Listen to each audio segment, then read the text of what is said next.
Sir, your mic is off. Am I audible now? Yes, sir. Yes, sir. Okay, fine. Yes, sir. So can I welcome all my past students for the next phase of our learning. In next 2-3 months, again, those who are starting your journey for the first time in the area of CMA, and those who have completed one phase of CMA and now coming to the second phase of the CMA. Again, the same amount of dedication, the same amount of concentration again would be expected by this course. In this particular group, we are going to understand 4 fundamental subjects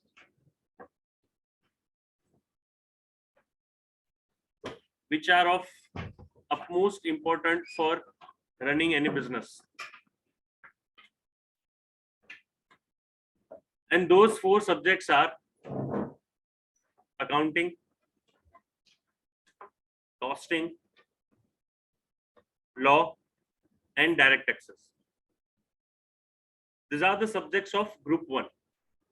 This is what we need to study as a part of our group 1 syllabus. These are my subjects which I need to study. Normally, before I start with any dedicated chapter, I used to have an interaction with the student so that I can understand the level of basic clarity which I am supposed to provide it to you. Though we normally start with spoon feeding level, but gradually when you are understanding the next chapters, then again the next chapters, this spoon feeding is not going to help us. The professional course that we have joined, we can't expect that someday someone would be always there to help you and explain the provisions of the law. That is not going to happen always. I'll say that is never going to happen. You just try to put yourself in my position. Being a practicing chartered accountant, I'm practicing into GST. If my client is asking some query to me, now understand, when I'm defining a client, the client is a multinational company जिसके वहां पे कम से कम 10 chartered accountant, cost accountant काम कर रहे हैं. अब जब उनको समझ में नहीं आई कोई चीज, तब वो प्रैक्टिसिंग चार्टर्ड अकाउंटेंट या कॉस्ट अकाउंटेंट को पूछते हैं. तो जिन लोगों को ये एक मिथ होता है ना कि जॉब करने से बेटर होता है प्रैक्टिस करना, please come out of that myth. That is not working. Projector, just a second.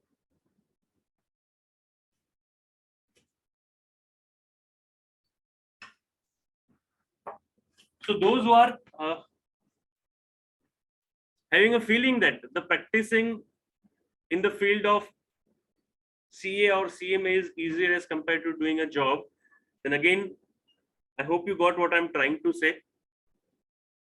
When the company has hired 10 to 15 chartered or the cost accountants, and if they are not able to solve some query, they are not able to resolve some doubts, then only they are going to come to the practicing chartered or the cost accountant. Now, whether it is in the field of IDT, that is a GST, or whether it is in the field of direct taxes, whether it's in the field of costing, whether it's in the field of account, whether it is in the field of compliance under the law, irrespective of the stream in which you are practicing,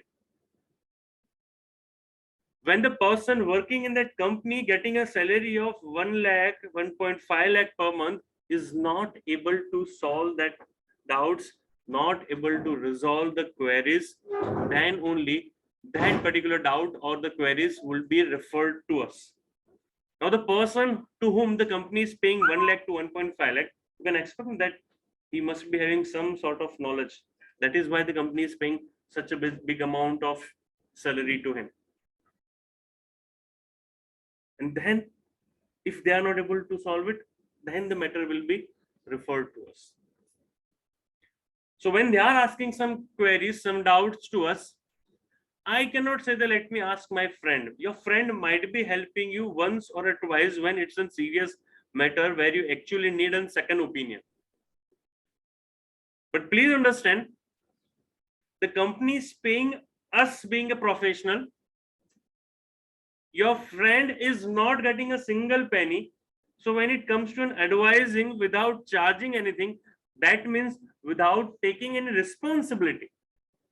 अब किसी से भी advice ले लो तो हमारे country में ना advice free है जिसको चाहिए, इररिस्पेक्टिव ऑफ साइंस वाला भी जीएसटी की एडवाइस दे सकता है. आपने देखा होगा ना, आप जाओ सोसाइटी में होते हैं कुछ लोग, वो भी बोलेंगे पुतिन को ये नहीं करना था, ये गलत किया उसने. अरे तारू तारो घરમાં નથી ચાલતું,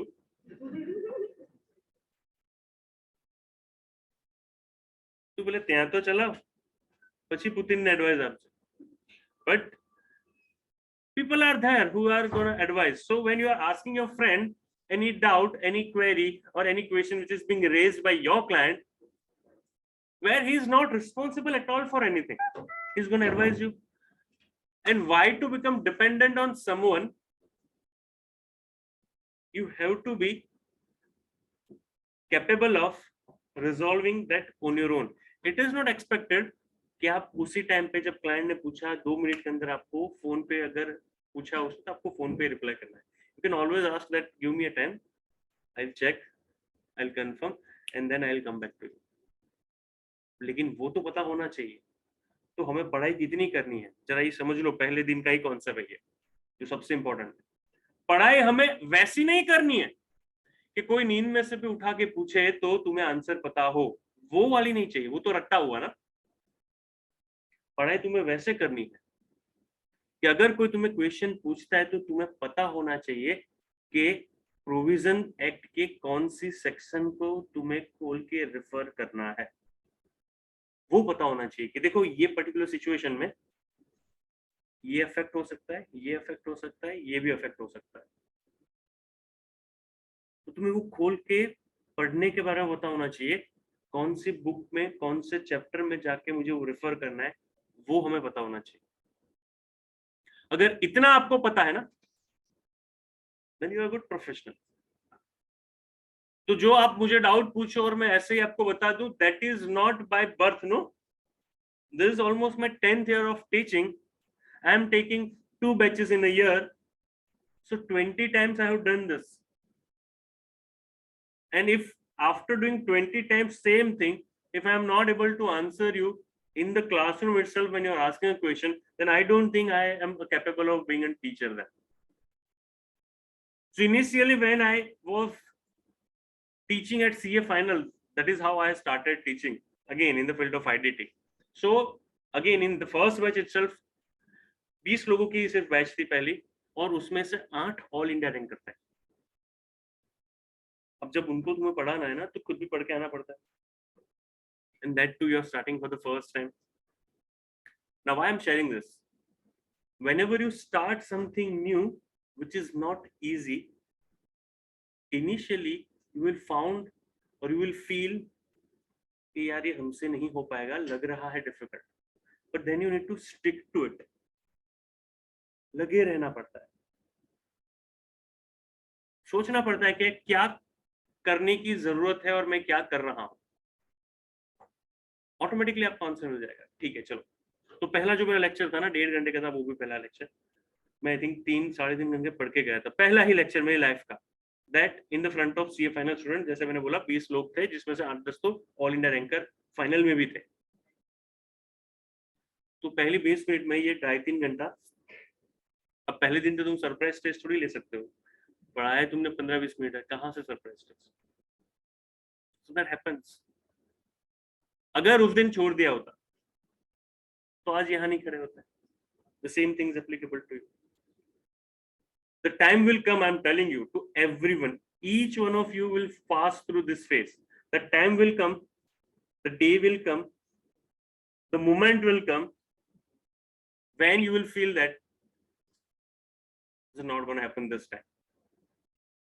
Specifically, in the last month of your examination, or during your examination, or at the time when you are writing that exam paper, that is going to happen to every one of you, each one of you.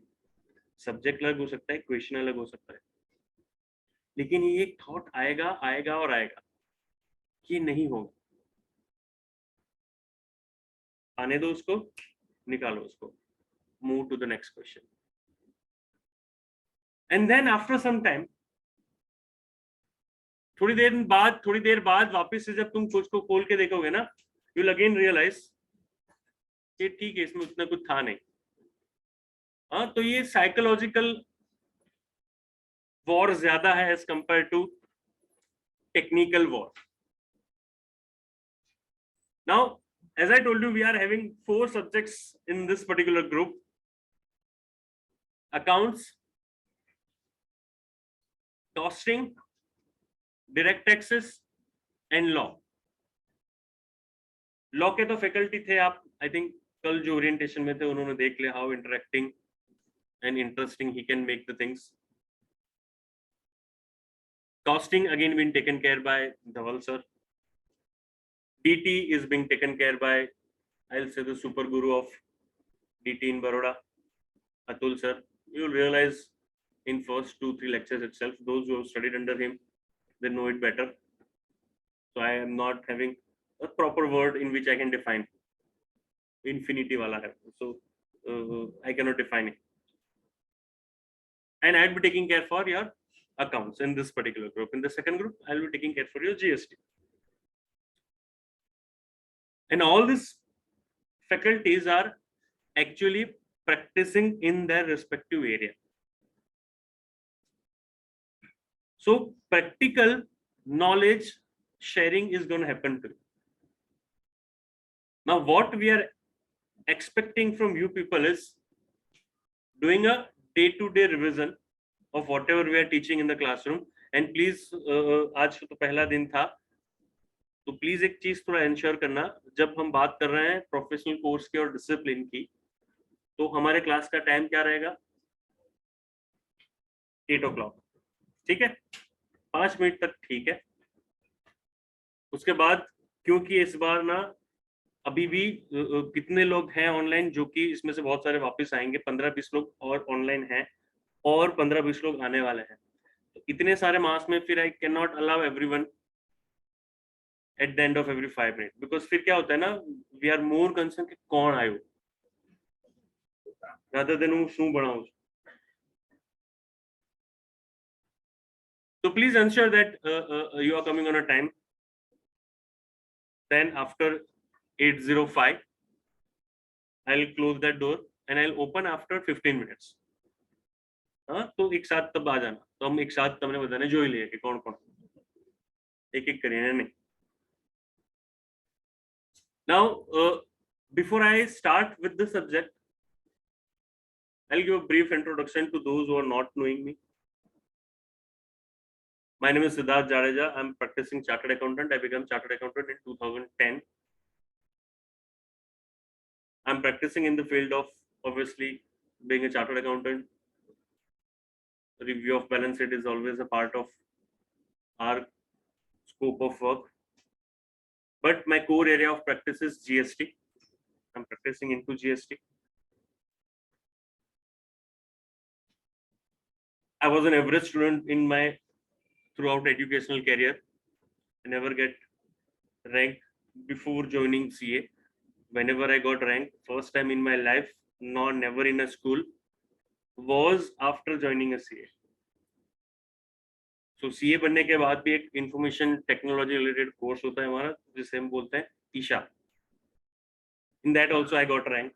सो ये सारे rank वाला जो मेरा phase था ना, that started after joining the professional course. उससे पहले कभी स्कूल में भी नहीं आया था.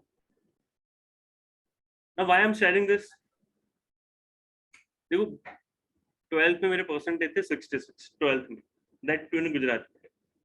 You can't imagine that a person getting 66% in a 12th commerce Gujarati medium should also have a vision of becoming a chartered accountant. And me and Dhaval sir used to go in the same class in the CA foundation. The batch was around of 120. मेरा लगभग 120th number ही आता था. होशियारी में जोवा चाहिए था और परसेंटेज में जोवा चाहिए था. So I was the most dumped on the basis of percentage which I got. Last number આવતો હતો ને હું પણ એ રીતે જ બેસતો હતો. We understand that the people have worked so hard in 12th commerce, so the ranker should sit on the first bank, and accordingly I should take my seat. But I found that they are doing it, and because out of them few become very good friend of mine. Then I understood that it is not something that the people have a skill by birth. It's all about how serious you are about your educational career. जो આપણે ઘણા એવું કહે છે ને કે સંતોષી છે આપણે સંતોષ છે આપણને જે રિઝલ્ટ મળે બેઝિકલી આપણે આળસુ હોઈએ છીએ. બટ તે આળસને આપણે શું કહીએ? I am satisfied. It's not that. Basically, you are lazy. So again, when people used to tell me that no, that why you got this percentage, are you happy? So initially I started by saying that yes, I'm satisfied. But then people keep on saying that no, you are lazy. So I found out something on being lazy. So I said that lazy people are always innovative because they don't like to do the whole process. So they'll find out they innovate something which could make it easy. So જેટલા innovation થાય છે બધા lazy લોકો જ કર્યા હોય. કેમ? Because એમને આખી પ્રોસેસ નથી કરવી. સમજે છે? ગાડું ચલાવવાનો ત્રાસ થતો તો એટલે જ કોઈક લેઝીએ ગાડી ગોતી. But again, that is again not applicable to the Indian category of lazy. हम लोग ना डीड लोग हैं. तो वापस से ना ये चीजें इसलिए मैं बता रहा हूँ क्योंकि this is a phase I have been through. You may feel that कि आज नहीं कल हो जाएगा, कल नहीं परसों हो जाएगा, और फिर क्या होता है वो टाइम फ्रेम चला जाता है और कुछ चीजें ऐसी होती है जो एक पर्टिकुलर टाइम फ्रेम में हो ना तो ही अच्छी लगती है. तो प्लीज आने वाले जिन्होंने अभी स्टार्ट किया है, आने वाले 2.5 साल और जिनका ऑलरेडी है उनको तो ये कैसेट में बजा बजा के थक चुका हूं. And I hope they will understand कि आने वाले 2.5 साल will decide rest of your life. आने वाले 2.5 साल तुम्हारा स्कूल में जाने का पहला दिन कैसा था कोई मायने नहीं रखता है.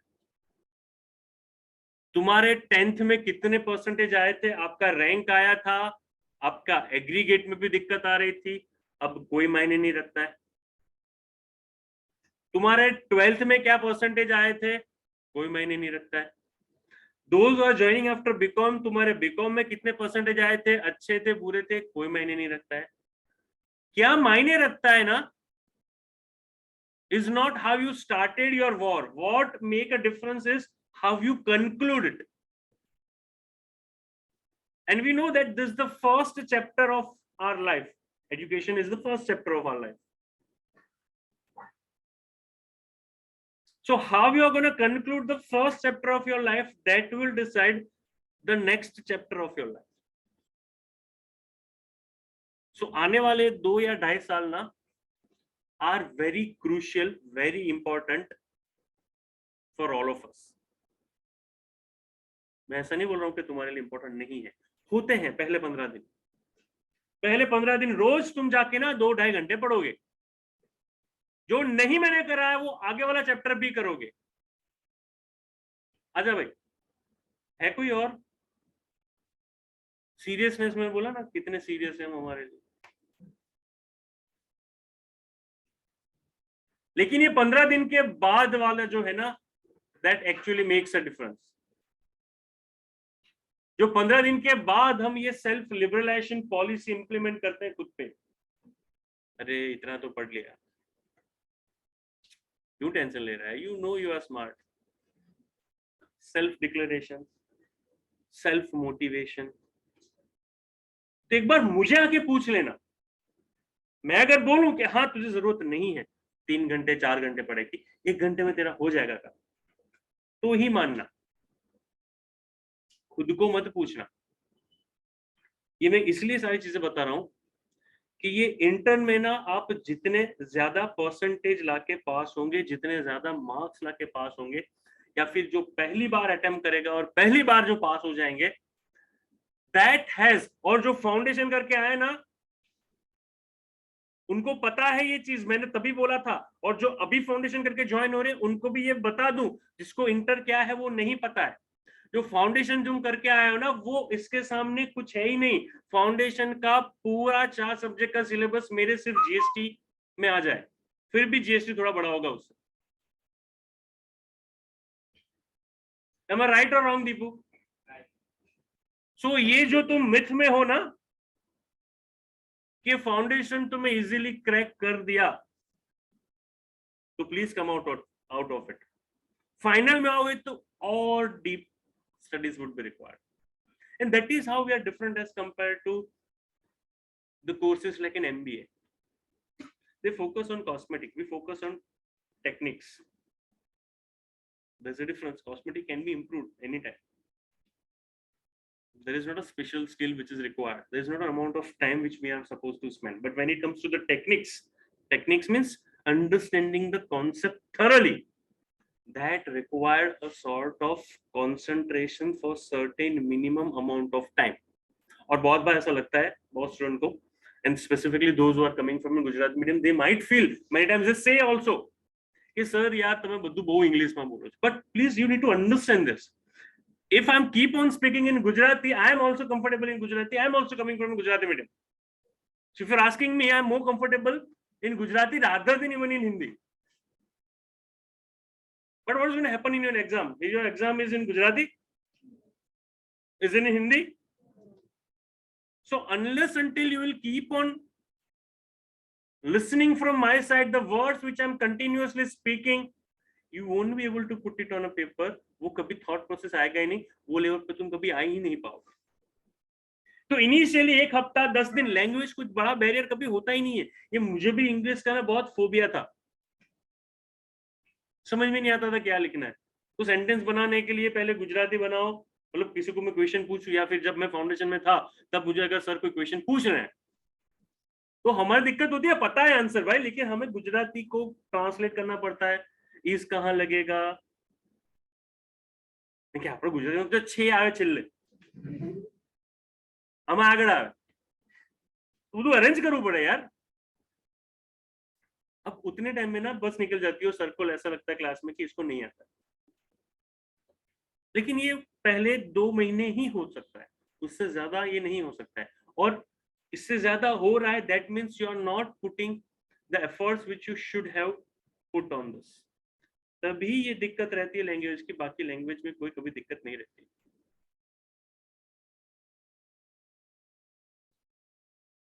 So if I can do it, coming from a Gujarati medium school, getting only 66% in my 12th, getting only 51% in my BCom, उससे आगे मेरे को बोलने की जरूरत नहीं है तुम्हें, क्योंकि तब जब मैं बीकॉम था ना, बीकॉम जब कर रहा था तब तो अंदर का मेरा राजपूत इतना एक्टिवेट था 12th के बाद से कि 2-3 केस चल रहे थे मेरे पे. This is a fact I'm telling you. And then I realized this is not going to help in a life. Fact I'm telling. तो प्लीज अंडरस्टैंड, ये कुछ मेरी बड़ाई नहीं है, ये सारे मेरे लूपहोल्स मैं पहले दिन बता रहा हूं. You should know the mistakes which I have already done. So मैं जो गड्ढे में गिरा हूं वो मैं मार्क करके रखता हूं कि इसमें पैर मत रखना, ये मैं कर चुका हूं और ऑलमोस्ट सारी गलतियां मैं कर चुका हूं. And that is how I can connect with the student more effectively, because almost all mistakes I have done. And then I decide कि ये कुछ काम नहीं लगता है लॉन्ग रन में, काम लगता है खुद का knowledge. Respect is more important than the fear. That you need to understand. और वो तभी मिलता है जब आपके पास किसी को कुछ देने के लिए है, छीनने के लिए नहीं। और वो क्या दे सकते हो तुम, तो वो है तुम्हारा नॉलेज। तो still those of my friends who become my friend after foundation, I left CA because I didn't able to clear economics. I was very poor in drafting because again coming from a Gujarati medium. After become I started again the CA and then I have completed it thoroughly. तो ये जो मेरे student friends थे 12th से लेके BCom complete किया तब तक, वो अभी नहीं मान रहे हैं कि I become a teacher, I become a chartered accountant, क्योंकि उन्होंने मेरा अलग रूप देखा हुआ था। So it is on us how you want to change your life. ये कोई मोटिवेशनल सेमिनार नहीं है, लेकिन पहला दिन है इसलिए मैं आपको बता रहा हूं कि ना, पहले दिन इतना सीरियस होके तुम बैठते हो। मेरे को लगता है कि I think in this attempt ये जो इंटर का हमारा 60-70% रिजल्ट है वो हो जाएगा 100%। हिलते भी नहीं हो, आंख पर आम नहीं करता। फिर बाद में जो तुम होते हो ना 2 महीने के बाद, वो कुछ अलग ही रूप होता है। जबकि हमें ज्यादा सीरियस होना पड़ेगा, क्योंकि आज से अगर एग्जाम के दिन गिनो ना तो तुम्हारे पास ऑलमोस्ट 4.5-5 महीने हैं। 2.5 महीने के बाद या 2 महीने के बाद वो टाइम कम हो चुका है। तो एक्चुअली वो सीरियसनेस हमारी बढ़नी चाहिए, जबकि वो कम हो रही है। एंड दोज, तो ये ऐसा कोई मिरेकल नहीं था कि भाई बीकॉम में सिर्फ 51%, 1% कम होता है ना मेरे 1%, तो मुझे सीए में एडमिशन नहीं मिलता। देखो 1% का कितना importance. 50% was a basic necessity to join CA। तो इसका मतलब ये नहीं था कि मेरे परसेंटेज कम आते थे लेकिन मुझे सब कुछ आता था, नहीं, मैंने कभी ध्यान ही नहीं दिया था। तो उसकी वजह से आप भी ये चीज फेस करोगे। अब किसी को मैं क्वेश्चन पूछ रहा हूं, वो इमीडिएटली आंसर दे रहा है, मैं आपको क्वेश्चन पूछ रहा हूं, आप आंसर नहीं दे पा रहे हो क्योंकि हमारा कॉन्सेप्ट क्लियर नहीं है। तो जब मैं इंटर में था तो बहुत सारे ऐसे थे जिसने ना जेन्युइनली बीकॉम में 12th में मेहनत की थी, उनके फंडामेंटल प्रिंसिपल्स क्लियर थे, उनका बेसिक्स क्लियर था, हमारा नहीं था। So therefore I need to put more efforts as compare to the one who has already put efforts in last 2-3 years। तो हमें ज्यादा एफर्ट्स लगाने पड़े, तब जाके होता है। देखो इंस्टीट्यूट ने एक स्टैंडर्ड सेट करके रखा हुआ है, जब हम वो स्टैंडर्ड मीट करते हैं तभी रिजल्ट पॉजिटिव आता है। इंस्टीट्यूट तुम्हारा स्टैंडर्ड अपग्रेड करना चाहता है, खुद का नीचे नहीं लाएगा कभी। तो तुम अगर उस तरीके से एग्जाम दे रहे हो कि एक दिन आएगा जब वो मैं लकी हूंगा और पास हो जाएगा, वो कभी नहीं होगा। ऐसा नहीं है कि लक भी फैक्टर नहीं होता है, लेकिन उसी के लिए काम करता है जो एक्चुअल एफर्ट्स डालता है। जो एफर्ट्स नहीं डालता उसके लक कभी काम नहीं करता है। यूजलेस लोग हैं वो, जो कि बैठे रहते हैं और सोचते हैं एक दिन हमारा आएगा, अपना टाइम आएगा। ऐसे नहीं आता टाइम भाई। और बहुत बार तुमने ये मूवी भी देखा होगा ना कि सचिन तेंदुलकर सिंगर नहीं बन सकता है, लता मंगेशकर क्रिकेटर नहीं बन सकती थी। ये सब गलत चीजें हैं। आई स्ट्रांगली बिलीव कि अगर सचिन ने डिसाइड किया होता मुझे सिंगर बनना है तो उतने ही एफर्ट डालता और वो उतना ही अच्छा सिंगर बनता। और लता मंगेशकर ने अगर सोचा होता कि मुझे वुमेन्स क्रिकेट में जाना है तो वो भी उसमें उतने ही एफर्ट्स डालती और उतनी ही अच्छी क्रिकेटर बनती। It's all about your efforts. और हमें लगता है कि ना यार आनू तो भेजू यार, तो खतरनाक भी। अरे नहीं है, उसने प्रैक्टिस की, ऐसे नहीं होता ये। आप पढ़े तो नानपण थी आवाज। अरे what nonsense you are talking. You are making decision for yourself to join a CMA, that itself shows that amount of intellectual is same between the one who got more than 90% and your, क्योंकि दोनों का एक ही decision आया। क्या आया decision? हमें CA में join करना आया, सेम डिसीजन। अब बाकी सारे डिसीजन सेम तभी हो सकते हैं जब तुम्हारा उसके जितने एफर्ट्स हो। अगर तुम एफर्ट्स नहीं डालोगे ना तो रिजल्ट कभी नहीं आता। Result is directly correlated with your efforts, that's it। तो ये पहले दिन इसलिए मेरा ये लेक्चर ऐसा मैं रखता हूँ, पहला ही लेक्चर रखता हूँ, तो थोड़ा तुम रियलिटी में आ जाओ. So those who appear for an exam, they know कि ये कितनी बाउंसी पिच है. क्रिकेट के नजरिए से भी अगर हम देखें तो तुम्हें पता भी नहीं होता है कब बॉल आएगा और तुम्हारे हेलमेट पे आके लगेगा और गिर जाओगे. पेपर ऐसे भी होंगे. अब वहां जितना तुमने ना नेट्स में प्रैक्टिस किया हुआ है, उतने बाउंस को हैंडल कर पाओगे, क्योंकि तुमने नेट में बाउंसेस को हैंडल किया था. कैसे करते हैं हम वो?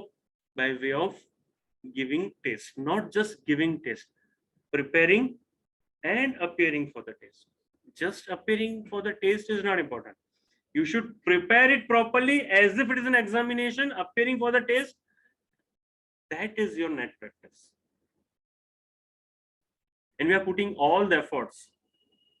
And this is the reason why we both institute decided to merge. Okay, let's give the best to the student. और orientation में तुमने सारे faculty को कल सुना भी है. The kind of knowledge that they are carrying. अगर इन लोगों से हम कुछ ना ले पाए, that too not free of cost अगर होता तो भी मैं मानता कि तुमने पैसे नहीं दिए थे तो शायद उतने सीरियस नहीं थे.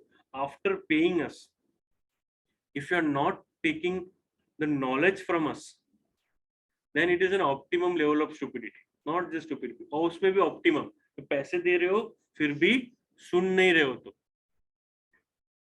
और ये सारे फेजेस में से हम पास हो चुके हैं. ये हमारा 10 साल से ऊपर हो चुका है, हम पढ़ाने के फील्ड में है और हमें पता होता है कि कौन कौन से फेजेस आएंगे. और 2-2.5 महीने के बाद तुम्हारी क्या मेंटालिटी होगी ना, वो भी मुझे पता है. अभी शायद बहुत सारे बैठे हैं एक दूसरे को नहीं जानते हैं, 2 महीने के अंदर एक दूसरे को जानने लगोगे. तो ये हम यहाँ पे परिवार बनाने के लिए नहीं आए. Please try to understand this. अगर मेरी मंजिल में पहुंचने के लिए अगर मेरे साथ कोई चल रहा है तो ठीक है, अगर वो रुक गया है तो मैं भी उसका वेट करूंगा ना. That is the stupidity, because that was not the person why you decided to join CMA. तो your friendship does not override your vision of becoming an CMA. Please try to understand this very clearly. ये तुम आप उसको बोल सकते हो 2 बार that now we need to be serious. और जब फ्रेंड्स भी ऐसे बनाओ जिसके साथ यही डिस्कशन हो कि how to prepare for exam, what next we can do.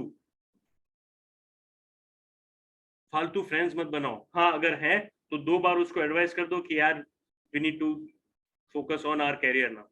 Because आने वाली जिंदगी तुम्हारी इसी 2-2.5 साल में है, तो आप उसको कैसे लाइटली ले सकते हो? I do not understand. ऐसा नहीं है कि सब लेता है. 2 बार बोलो, तीसरी बार में ना अपना काम करने लगो. फिर अगर उसको रुकना है तो रुके, साथ में आना है तो आए. Let him decide what he want to do. But what I want is to become the best CMA, not just CMA, to become the best CMA. क्योंकि एक चीज समझ लो, अगर तुम्हें यहां से ना कहीं पे जाना है और नीचे जाके ऑटो पे पिक करनी है, 2 ऑटो खड़ी हुई है, ये 2 ऑटो को मान के चलो 2 सीएमए खड़े हुए हैं और तुम्हें जाना है, मतलब तुम कंपनी हो. एक टूटी फूटी रिक्शा है और दूसरी एकदम साफ सुथरी रिक्शा है जिसके कपड़े भी ड्राइवर साफ सुथरे पहन के बैठा हुआ है, और दूसरी रिक्शा भी गंदी, उसका ड्राइवर भी गंदा. दोनों में सेम मीटर लगा है, पैसे सेम होंगे. शायद ये नई वाली जो एकदम क्लीन रिक्शा है ना, वो बोलेगा 5 रुपए में ज्यादा लूंगा. तो कहां जाओगे तुम? जो साफ सुथरे उसके पास, उसने मेहनत की सुबह उठ के साफ करने. घर पे अगर माली भी रखना है ना तो हमें अच्छा चाहिए. घर पे अगर कलर काम भी करना है ना तो हमें अच्छा पेंटर चाहिए. चालू नो टाइम જ ગયો હવે. एवरेज और less confident, less serious is not going to work. So whether you are becoming successful or not is not dependent upon whether you are CMA or not. It is purely dependent upon whether you are that sort of CMA which industry is expecting or not. Your growth is associated with that. After becoming CMA, I'm talking. और वो approach तभी से आता है जब ये 2-2.5 साल में ना ये अप्रोच पे है, keep on working and advise you to change your attitude.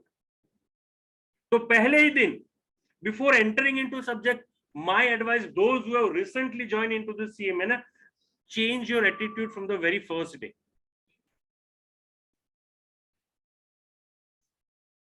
Change your attitude on the very first day.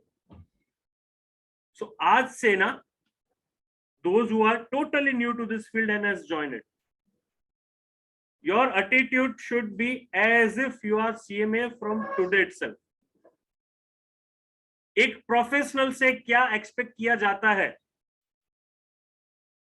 आपने किसी चार्टर्ड अकाउंटेंट को ना फालतू डिस्कस करते हुए नहीं सुना होगा, किसी डॉक्टर को फालतू बातें करते हुए नहीं सुना होगा। सुना है कभी? देखा है तुमने उबारे ने गप्पा मारे जो?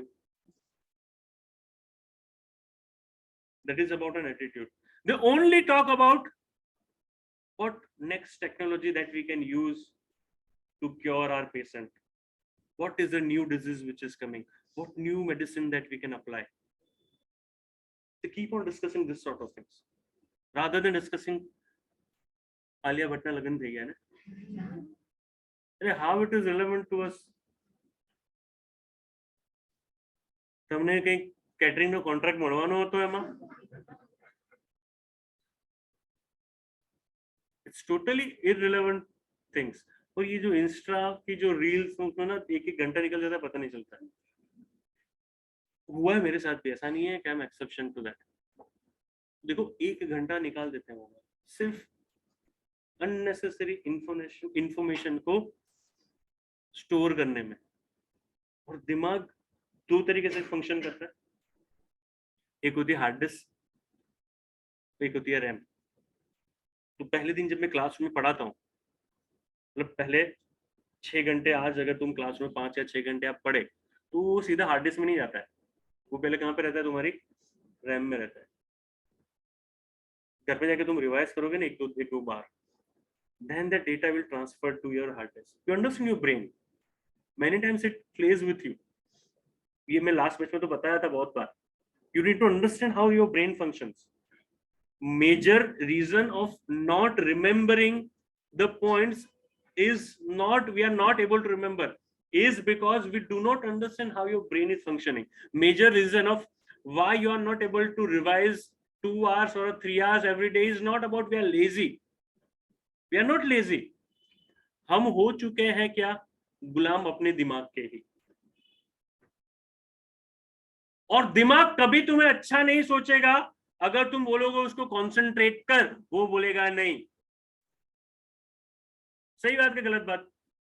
दैट इज द रीजन कि जब तुम पढ़ाई करने बैठते हो ना तो नींद आती है। कहीं ચોપડીમાં કુંભકર્ણનો વાસ હોતો નથી। મારી મમ્મી એવું કહેતી હતી, બેટા એ તો આવે થોડી વાર બુક્સમાં કુંભકર્ણનો વાસ હોય। ટ્રેડિશનલ ફેમિલી, અરે અહીં ક્યાં આવ્યો Kumbhakarna? Basically your brain do not want to concentrate on one thing. Why? Because उसमें ना उसको स्ट्रेस पड़ता है। और ब्रेन का बेसिक कैरेक्टर क्या है? 50 चीजें सोचनी है, बस उसको करना कुछ नहीं है। करना तो बेचारे हाथों को है ना, या आंखों को करना है, या पैरों को करना है, चलना है, एक्सरसाइज करनी है, लिखना है, देखना है, कुछ पढ़ना है, कुछ। ब्रेन को तो सिर्फ ब्रेन को काम नहीं करने देना किसी को। नहीं, तुम शांति से मैं जो सोच रहा हूँ ना, तुम भी सोचो, एंजॉय करो, काम कुछ नहीं करना। तो जब भी तुम पढ़ने बैठो, अब ये चीज कभी एग्जाम से पहले नहीं होती है। मैं आपको बोलूं कि 10th या 12th के एग्जाम जिस दिन तुम्हारा पेपर था उस दिन तो तुम पढ़ रहे थे, तो कभी आई नींद क्या पढ़ने के टाइम पे? क्योंकि तुमने उस दिन ब्रेन को क्लियर इंस्ट्रक्ट किया था, आज हलवानु नहीं दोस्त, आज हूँ कोई प्रमाण काम करो मुझे आज जो है नहीं साचू ने हूँ तो आई बन सकती। सो वो 10 दिन, वो हफ्ता, वो 15 दिन ना, वो सीधा कंट्रोल में रहता है अपने 100%। और वो जो कंसंट्रेशन होता है, you must have realized it happened to me many times, कि 2-2, 2.5-2.5, 3-3 घंटे चले जाते हैं, पता नहीं चलता है। और 18 बजे गया, हैपेंस टू एवरीवन। तो 11 बजे बैठे हो, 2 बजे चैप्टर खत्म करना था, अब 10 मिनट की देर है और 15 पेजेस और बाकी हैं। वो 2.5 घंटे चले गए, पता भी नहीं चला। मम्मी बोलेगी खाना खा ले, वो और रूटीन में जमीने करूँ शांति मम्मी हमारा अर्धा कलाक में हूँ वाँचवा दैट हैपेंस नो आधे घंटे में 2 क्वेश्चन हो सकते हैं लेकिन तब ब्रेन बोला कि छोड़ने यार पति शांति थी करिए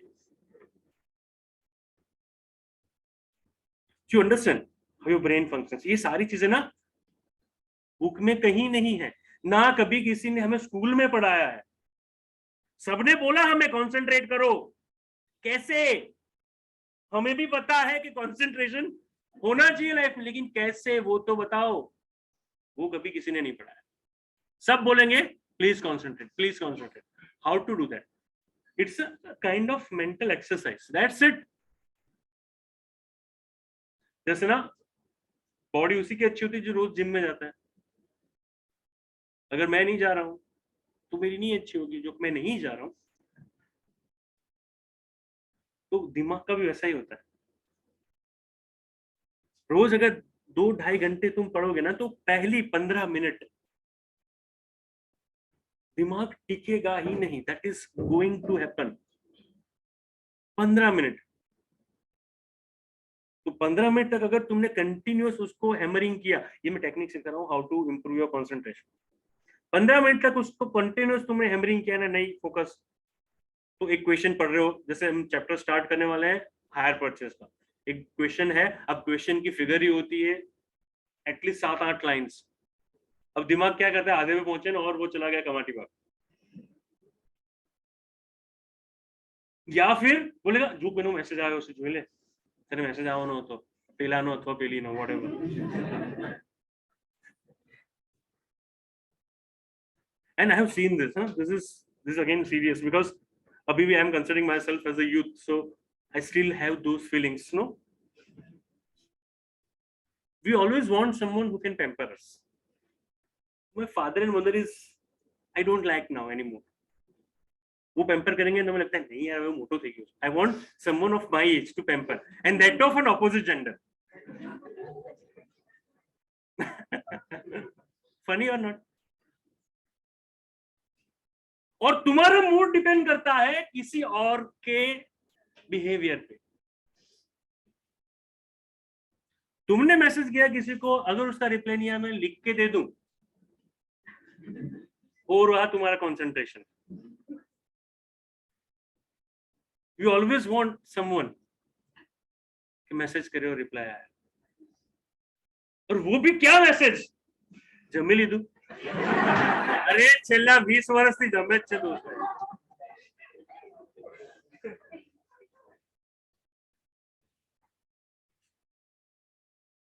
हाँ बस हूँ जम्यो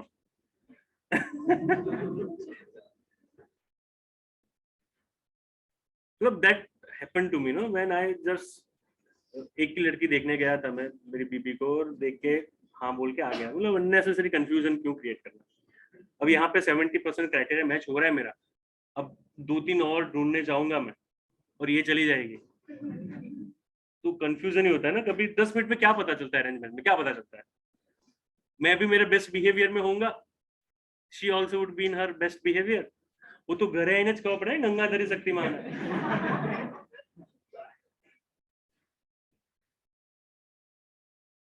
और अल्टीमेटली फिर उन्हीं का चलने वाला है तो ये सारी चीजें ना मैटर नहीं करती है मैटर करता है कि थॉट प्रोसेस बेसिकली मैं भी जितना लेजी हूं उतनी वो भी लेजी है या नहीं मैंने तो वही देखा था कि बातें करने से क्या लग रहा है कि शी इज रिलैक्स और क्योंकि होते हैं hyper my father is like anything my grandfather is an x captain of an Indian army 99 पे अभी भी बैटिंग कर रहे हैं वो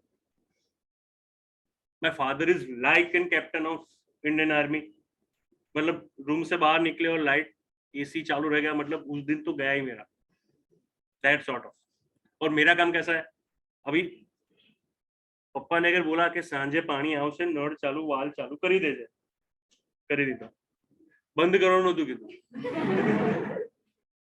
એ પછી સોસાયટી વાળા કેવા આવે કે બહાર પૂર આવી ગયું છે ભાઈ તું મોટર બોટર બંધ કરે તારી વાત I'm that kind of person I don't like to enter into an admin and much वो नहीं है मेरा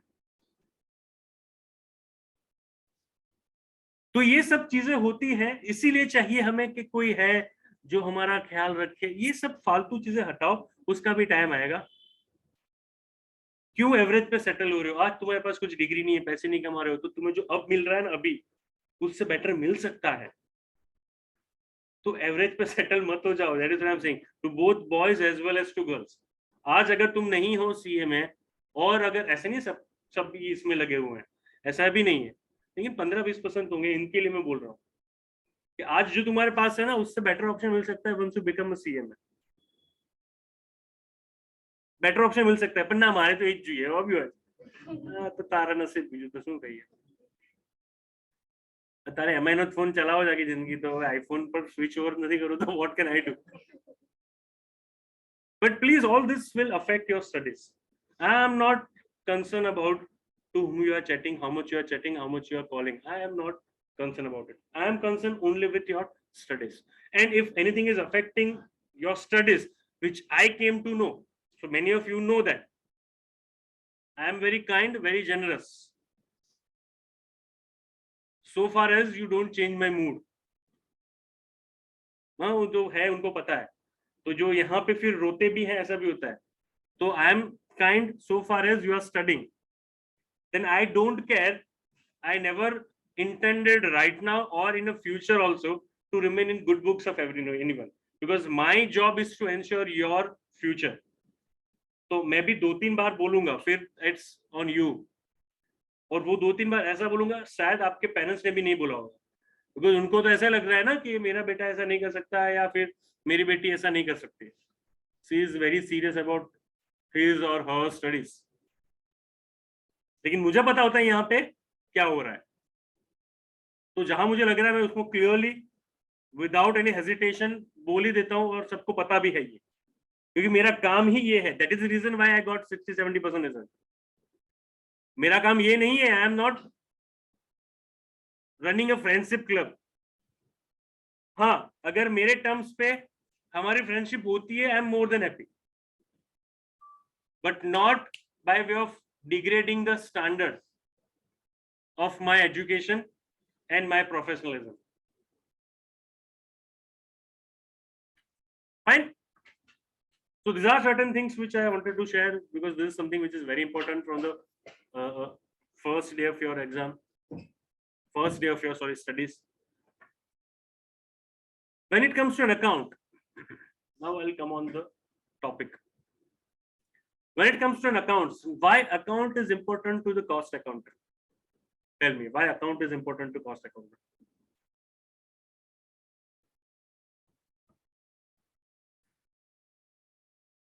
अकाउंट क्यों पढ़ना चाहिए? कॉस्ट अकाउंटेंट को अकाउंट क्यों पढ़ना चाहिए? क्योंकि कॉस्ट के पीछे क्या लगता है? क्यों पढ़ना चाहिए अकाउंट? ये 4 सब्जेक्ट हैं हमारे सिलेबस में, अकाउंट्स हैं, कॉस्टिंग है, डायरेक्ट टैक्सेस हैं, लॉ है।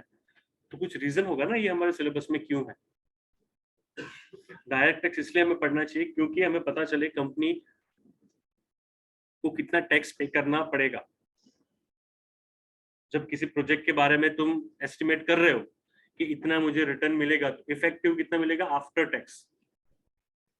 सो therefore I need to understand the complexity of taxes, what is allowed as a deductible expenses, what is not allowed as a deductible expenses, so that my projection, being a cost accountant, what is the role of cost accountant? The role of cost accountant is to ensure that company is making a profit which it has expected to make. Now what it has expected to make, that again is being decided by CMS, because your role being CMA would be to first prepare a budget and then to ensure that the company is spending money according to what you have forecasted. तो पहले budget बनाना पड़ेगा ना। तो company का management आके बोलेगा आपको that fine, we want to launch a new product, एक नोटबुक, ये नई क्वालिटी की नोटबुक है, ये हमें लॉन्च करनी है। तो बीइंग अ कॉस्ट अकाउंटेंट आप बोलोगे ठीक है, दूसरे कॉम्पिटिटर ये नोटबुक कितने में बेच रहे हैं? उन्होंने बोला कॉम्पिटिटर ये वाली नोटबुक, ये क्वालिटी के पेजेस वाली नोटबुक 50 रुपीज में बेच रहे हैं, तो ठीक है, हम इन एनी केस 50 से ज्यादा प्राइस चार्ज नहीं कर सकते हैं, क्योंकि हमें जो इक्वेशन पढ़ा जाता है ना, cost plus profit is equal to selling price, wrong है वो। क्योंकि हमें ये पढ़ाया गया है कि you first incur whatever cost you want to incur plus add your desired level of profit.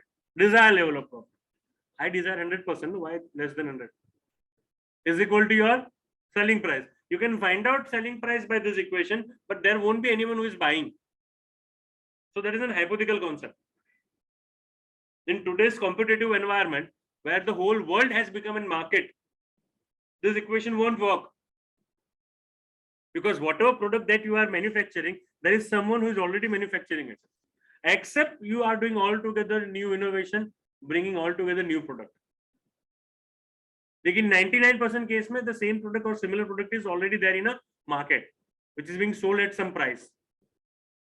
तो आपको पता है आप नोटबुक जो बनाने वाले हो, that can be sold at the price of 50 rupees. अब मैनेजमेंट को पूछो कितना प्रॉफिट चाहिए सर इसमें. वो प्रॉफिट कितना चाहिए वो मैनेजमेंट को इसलिए पूछना है क्योंकि ना कंपनी की भी कुछ कॉस्ट ऑफ कैपिटल होते हैं, वहां फाइनेंस आया.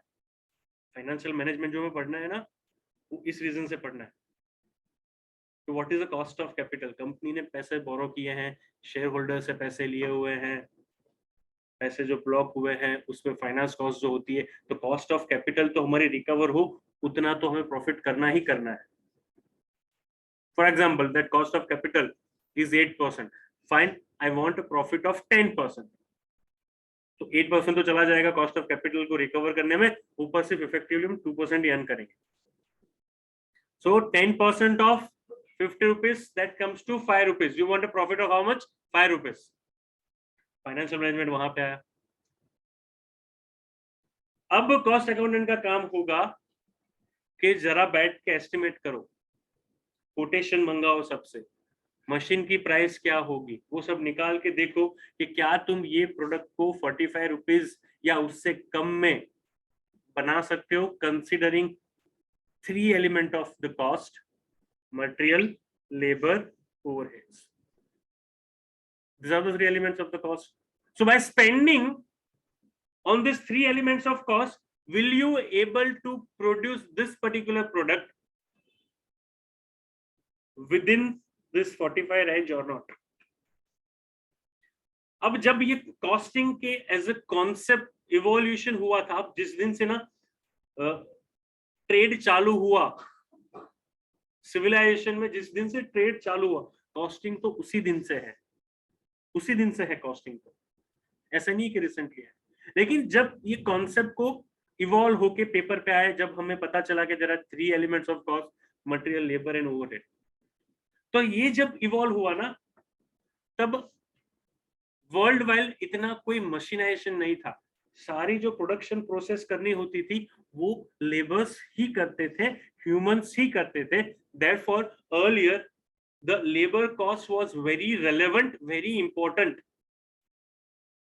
Now in today's machinization world, the labor cost is a minimum. Out of all industry, almost 95 to 97% industries are on machinization, not focusing on labor oriented activities. So though labor is a part of our syllabus, but nowadays if you ask me, the labor cost is not that relevant. Only 2 costs are relevant, that is the material and overhead. Now material is not in your control. Understand what I'm saying. Material is in not your control. Why? Because you need to buy a raw material. Material means what? Raw material. Whatever raw material that you are buying is on the basis of principle of economics. That's why foundation mein economics was our subject. Demand and supply. Price is not in our control. Being in cost accountant, we cannot reduce the price of raw material. No, the supplier is not ready to sell at lower price. That is not in our control. हमारा कुछ role ही नहीं है उसमें. भाई इतना raw material चाहिए, आप दोगे? हाँ, हम उससे ये नेगोशिएट कर सकते हैं कि भाई इतनी इतनी क्वांटिटी इतनी इतनी बार तुम्हें भेजना पड़ेगा, जिससे कि हमारा मटेरियल हैंडलिंग कॉस्ट कम हो, मटेरियल कैरिंग कॉस्ट कम हो. इसीलिए हमने EOQ का इवोल्यूशन किया था कि हम कैसे हमारी मटेरियल कॉस्ट कम करें. उसके अलावा और कुछ प्लानिंग हो ही नहीं सकता मटेरियल कॉस्ट में. तो वहां chartered accountant, cost accountant professional का बहुत कम रोल है। सबसे जो ज्यादा इंपॉर्टेंट रोल है हमारा वो है हम कैसे ओवरहेड्स का एस्टिमेट करते हैं, because this are the cost which are not directly associated with any product. So overhead का हम अलोकेशन कैसे करते हैं, that is the most crucial part according to me. और वहां ही आपकी creativity will play a role. I'll say creativity. You have an option to allocate the overhead on the basis of different factors, allocation, apportionment, BCom में जिसको पढ़ने में आ गया होगा, या फिर जिसने एक ग्रुप भी अपीयर किया है उनको भी ये पढ़ने में आ गया होगा, allocation and apportionment of overhead। Foundation वाले हैं डायरेक्ट आए हुए नहीं आए, ठीक है आएगा, वहां तुम्हारा रोल है। तो ये रोल होता है सबसे पहले फोरकास्टिंग करना। तो फोरकास्टिंग में ये सारी चीजें आपको कंसिडर करके बोलना पड़ेगा मैनेजमेंट को कि क्या तुम ये 45 रुपीज में प्रोडक्ट बना सकते हो या नहीं बना सकते हो। आपने बोला हाँ 45 रुपीज में, एग्जैक्ट 45 रुपीज में बनेंगे। अब बाद में रोल क्या रहेगा हमारा कि फिर जब प्रोडक्शन स्टार्ट होता है तो हमें कंटिन्यूअस मॉनिटर करना पड़ेगा कि जो प्राइस पे रॉ मटेरियल खरीदना था क्या हम उसी प्राइस पे रॉ मटेरियल खरीद रहे हैं या नहीं खरीद रहे हैं, जो ओवरहेड का खर्चा आना था उससे ज्यादा या कम तो नहीं आ रहा है, लेबर को जो सैलरी पे करना था वो उतना ही पे हो रहा है या नहीं हो रहा है। That is called cost controlling. The first was forecasting, budgeting, this is cost controlling. So after preparation of budget, again your role would be to work as a cost controller to ensure that company should earn the desired level of profit, whatever they have estimated based on our inputs initially. Now we need to ensure that whatever we have confirmed them that yes we can earn 10% of profit, we need to ensure that they actually earn it. और जितना तुमने forecast किया था सब चीजें accordingly वैसे ही होगी, ऐसा पॉसिबल ही नहीं। अब किसी ने एक्सपेक्ट नहीं किया था पुतिन यूक्रेन पे कब अटैक करेगा, अब उसकी वजह से steel prices, crude prices, everything is gonna change, सारे बजट हिलेंगे। किसी को नहीं पता होता है कि आने वाले सालों में इंडिया का यूएसडी का रेट क्या होगा। आप कॉस्ट अकाउंटेंट को क्या इससे रिलेवेंस है, देखो अगर तुम कोई प्रोडक्ट बना रहे हो, if you are an engineering company, for example you are working in engineering company, अब जिसके लिए कुछ मशीन्स, कुछ टूल्स हैं क्योंकि तुम रेगुलर फॉरेन से इंपोर्ट करते हो, अब्रॉड से इंपोर्ट करते हो, तो तुम्हें वहां फॉरेन करेंसी में पेमेंट करना पड़ेगा। अगर तुम्हारा major raw material is imported from some country, let's say China, because they produce the cheaper product and the price that was supposed to be in US dollar, अगर वो foreign fluctuation, देखो supplier ने भी price नहीं बढ़ाया, supplier पहले भी तुम्हें वो प्रोडक्ट $1000 में देता था, आज भी तुम्हें वो $1000 में ही दे रहा है। अब डॉलर का प्राइस 10% इंक्रीज हो गया, क्या करोगे। तो ये बहुत सारे फैक्टर हैं जो कि जब तुम कंट्रोलिंग करने बैठोगे, और mainly the cost accountant is working mainly, not always, mainly in project based companies. Project based company मतलब क्या, L&T, Linde, Alstom, Bombardier, ABB, now these are the project based companies। ABB जैसी company, L&T जैसी company को एक बड़ा काम मिलता है, रोड बनाना है 500 किलोमीटर का, कितने दिन में बनता है, हो जाएगा 2 दिन में, साल लगेंगे ना उसको। अब उसका बिड कब फाइल करना होता है, 10 साल पहले, रोड कंप्लीट होता है 10 साल बाद, उसका प्राइस कब फिल किया होगा हमने, initially.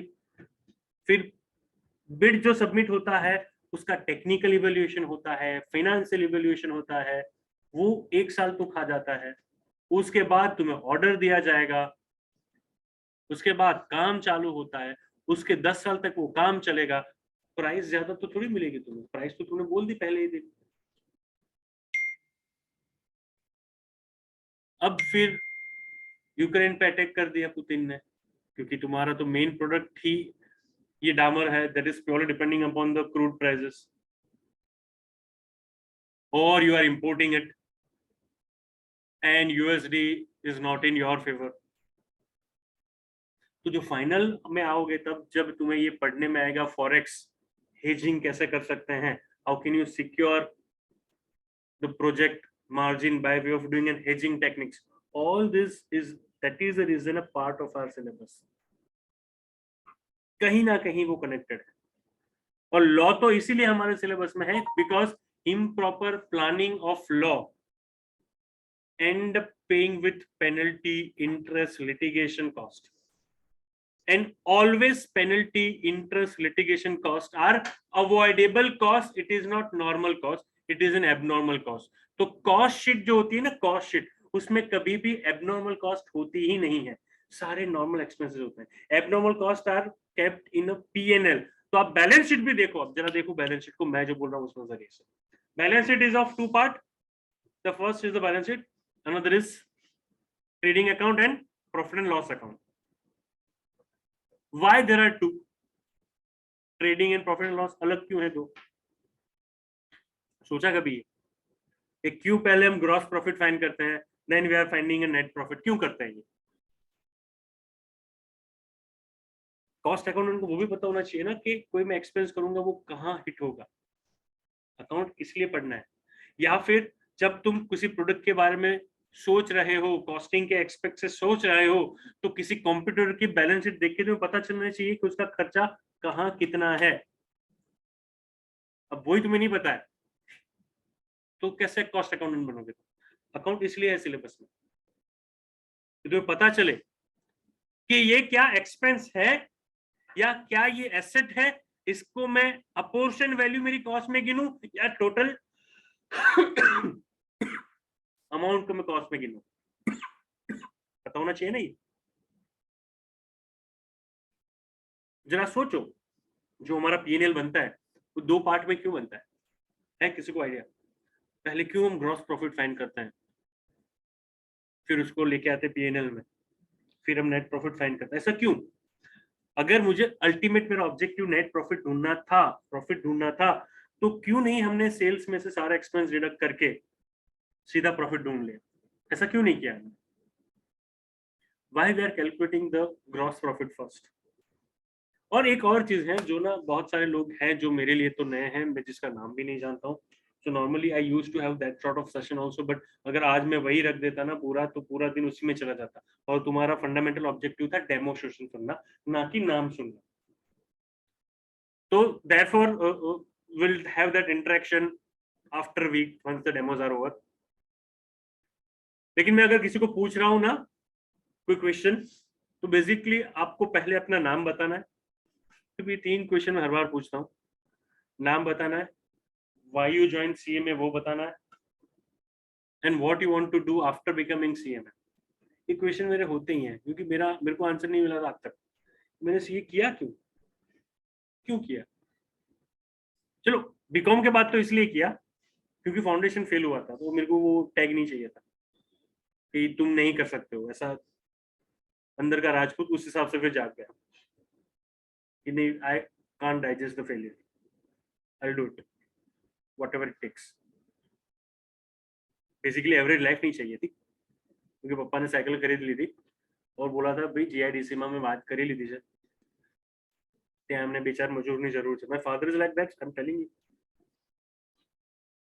No sympathy, that is the reason why I did something.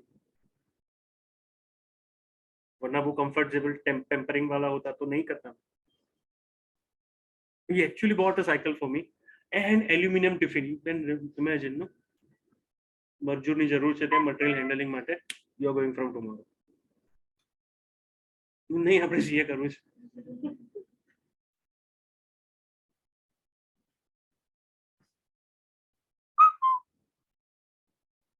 I got an accident once.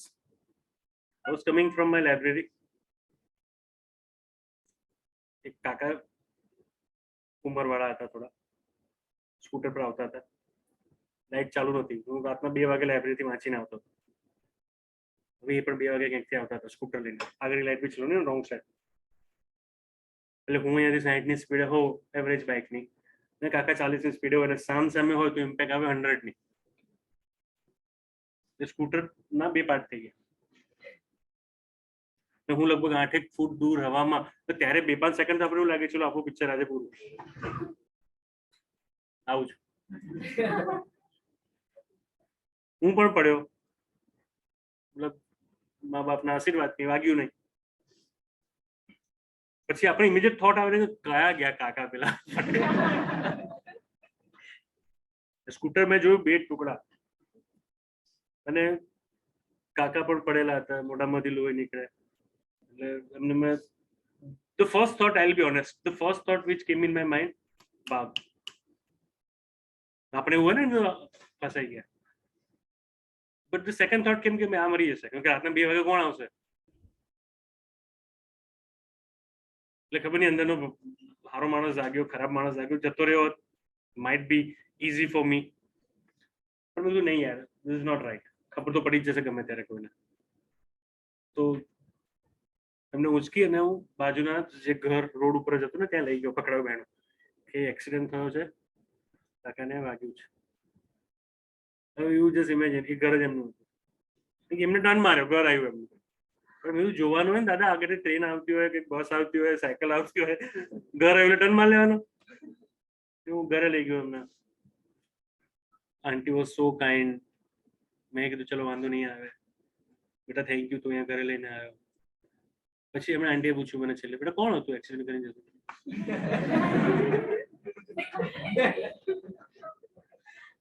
એટલે થોડી કાઇન્ડનેસમાં ચેન્જ આવ્યો થોડો. But why I'm saying this? After that, no,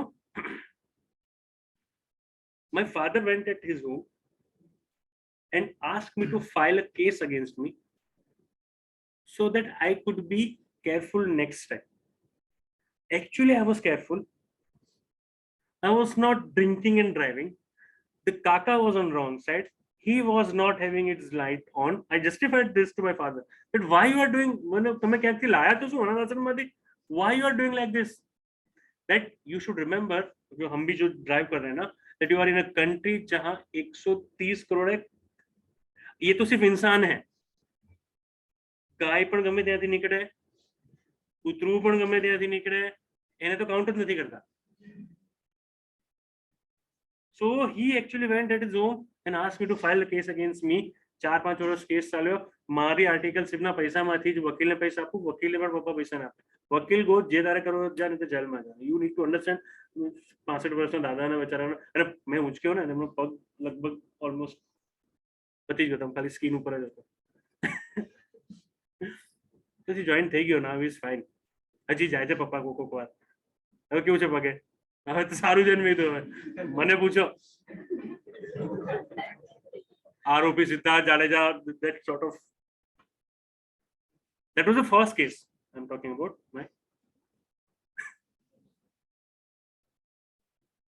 But the point is, if I do pampering to you, no, I then realize now when I got my son, that if I do pampering to you or to anyone for whom I'm actually concerned about, pampering don't give growth. એના માટે તો આપણે વિચારીએ કે બીજને આપણે જમીનની અંદર ના નાખીએ, બચારાને ઉપર રાખીએ, આટલી બધી માટી નાખી દેવાની, તો કોઈ દિવસ ઉગે ખરું એમાંથી કઈ? એની માટે તો ઉપર નાખવું પડે, ખાતરની ગરમી એને આપવી પડે, પાણી એને આપવું પડે, અને એક જ વખત એ ડિફિકલ્ટ પ્રોસેસ છે જ્યારે એ બીમાંથી કન્વર્ટ થઈને ના થોડુંક અંકુરિત થાય, એ જ difficult process. then the growth is going to happen. એટલે એક જ નાનો એવો ફેઝ છે, એ જ્યારે સ્વિચ ઓન થઈ જાય ને આપણા માઇન્ડમાં, કોકનો પહેલા દિવસે થાય, કોકનો 6 મહિના પછી થાય, કોકનો 2 મહિના પછી થાય, જે દિવસે, અને એક મારા કહેવાથી નહીં થાય, મારે તમને કહેવાનું છે કે after gating 51% in a BCom, I got 75% in a CA final. બરોડામાં 2 છોકરા પાસ થયા હતા, એમાં એક હતો. બરોડામાં સીએ ફાઇનલ, અને એમાં બી રેન્કર ને પાછળ પડે એટલું ટોટલ હતું ત્યાં. એક એક ગ્રુપ આપ્યું હોય આપણે, એટલા માટે રેન્કમાં ના આવીએ.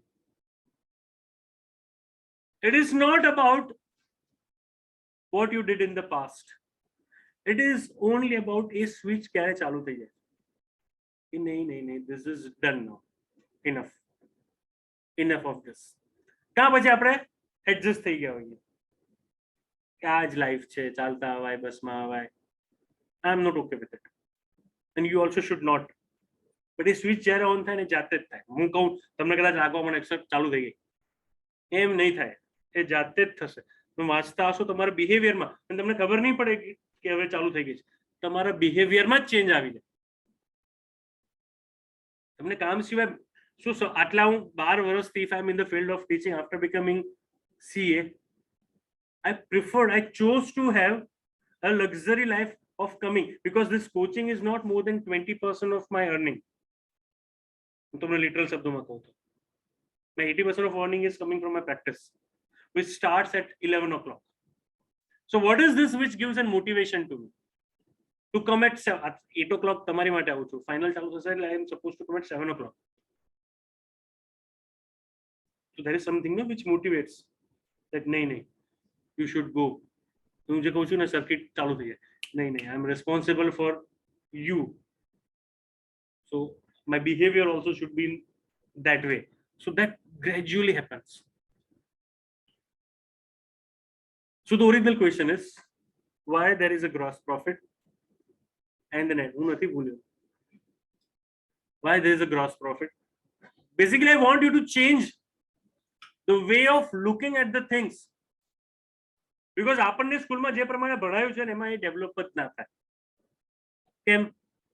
સ્કૂલમાં આપણે મેં આપણા પાસ સ્ટુડન્ટને તો ખબર છે, કીધું છે મેં, સ્કૂલમાં આપણને Hindi, English, and if you are in Gujarati. In all these 3 language subjects, there was a poem, no? Poem used to come. Once you come out of your KG, after 2nd or 3rd standard, how many of your teacher has actually sung that poem to you? No one. કોઈ એક ગઈને સંભળાવી poem ને? KG સુધી બરાબર છે, twinkle twinkle little star, that's it. એમાંથી કોઈ ક્વેશ્ચન ના પૂછાયા. જે પોયમ માં एक्चुअली ક્વેશ્ચન પૂછાયા કોઈએ આપણને ગઈને સંભળાવી જ નહીં. નાઉ when it's about poem, you can feel only if I present it in a way in which it should be presented. હું એવું કહું કુમાર વિશ્વાસ વાળામાં કે कोई दीवाना कहता है, कोई पागल समझता है, मगर धरती की बेचैनी को सिर्फ बादल समझता है. આમાં શું સમજ પડે? એમાં એવું જ કહેવું પડે કે કોઈ દીવાના કહેતા હે, તો you can feel it, no? But no one has taught it in that way, and everyone is not interested in poem. મને ના ગમતી હોય, આને ગમતી હોય, પણ બધા માટે એક્ઝામમાં એ 5 માર્કનો question. That is the tragedy of our education. Irrespective of level of my interest in drawing, that was my compulsory subject. એટલે પનીહારી હું ગળા સુધી દોરી દઉં, સારી બારી મોઢું આવે ને એટલે એવું લાગે ચૂડેલ નીકળી ગયા. Actually I'm very bad. મેં મોર દોર્યો તો નીચે લખવું પડે મોર. એને એવું લાગે કે આ કંઈક નવું એલિયન બિલિયન આવ્યું છે. બટ બધા માટે એક, અને the worst part is એ ડ્રોઈંગના પેપરમાં પણ એ લોકો કે એ આપણે ડ્રો કરવાનું. અરે drawing is actually is about your imagination. How can you tell કે પનીહારી દોર? અરે મારે નથી દોરવી પનીહારી, તો નથી આવડતી મને. ડ્રોઈંગમાં પણ there are multiple subjects on which you can draw. Free hand આપણે શીખ્યા હોય, એક બાજુથી આમ કરો ને બીજી બાજુ છાપી દેવાનું. It's actually about your imagination, but no one has taught us in that way. You've not been brought up in that way. એટલું બધું મને ભણાવવામાં આવ્યું છે ને સ્ટીરિયો રીતે, એટલે હું તમને 50 વખત કહું ને, just change your way of looking at the things. It's not going to happen that easily. The question you have to ask to yourself that why. We never ask, એને આ તો gross profit જ આવે, પછી એને profit and loss account માં લઈ જવાનો, then there would be net profit. Why? What is the need of it? There must be some need, એટલે બે ટુકડા કરીએ છીએ ને, નહીં તો ultimately આપણને net profit જ જોતો હતો. वही तो चाहिए था ना, हमें net profit तो चाहिए था. तुम gross profit क्यों ढूंढते हैं बताओ?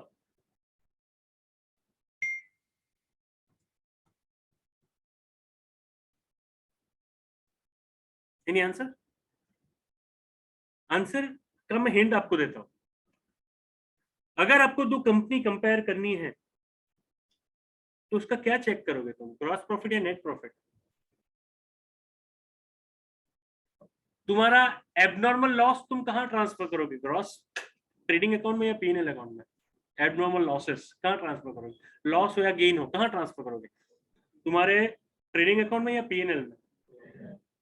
What does that mean? Whatever expenses that are mentioned or whatever revenues that are mentioned in your P&L, everything is avoidable. Everything can be controlled, can be reduced.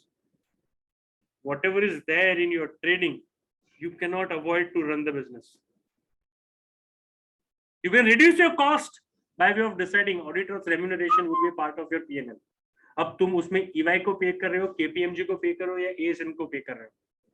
ASM का fees KPMG के fees से कम होगा. किसको कितना पे कर रहे हो, that you can reduce.